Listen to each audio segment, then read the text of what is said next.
नमस्कार, public city news मध्ये आपले स्वागत. बातमी आहे धाराशिव जिल्ह्यातील वाशी शहरातील धक्कादायक बातमी समोर आली आहे. पोलीस स्टेशनच्या पाठीमागे मोकळ्या परिसरात झाला स्फोटक आवाज झाल्याने जनतेत खळबळ उडाली. तसेच पोलीस स्टेशनच्या जवळचे हिराचंद भानुदास सुकाळे एका रहिवाशाचे घर संसार लागणाऱ्या सर्व भांडी, कूलर, टीव्ही, फॅन, मोबाईल इतर घरात असलेले धान्य, सांसारिक लागणाऱ्या सर्व वस्तूचे नुकसान झाले. 15 पत्र्याचे नुकसान झाले. तसेच अमोल जानराव यांच्या घराचे नुकसान झाले. तसेच महावी सेवा केंद्र सूरज विश्वेकर यांचे नुकसान झाले. किरण जगदाळे यांच्या मोबाईलच्या दुकानाचे नुकसान झाले.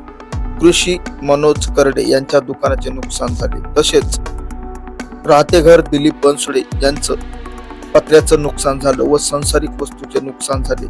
तलाठी राठोड तुकाराम शिंदे सहकारी हे पंचनामा करत आहेत. वाशी पोलीस स्टेशनचे पीठ अंमलदार नायक शंकर लोंढे करत आहेत. तसेच पोलीस स्टेशन मधील काचाचे नुकसान झाले. हा स्फोट कशामुळे झाला अद्याप कुणालाही कल्पना नाही. या घटनेमध्ये कुठलीही जीवितहानी झालेली नाही. पुढील तपास वाशी पोलीस स्टेशन करत आहे. पब्लिक सिटी न्यूज प्रतिनिधी नितीन सुकाळे यांचा रिपोर्ट, वाशी, धाराशिव.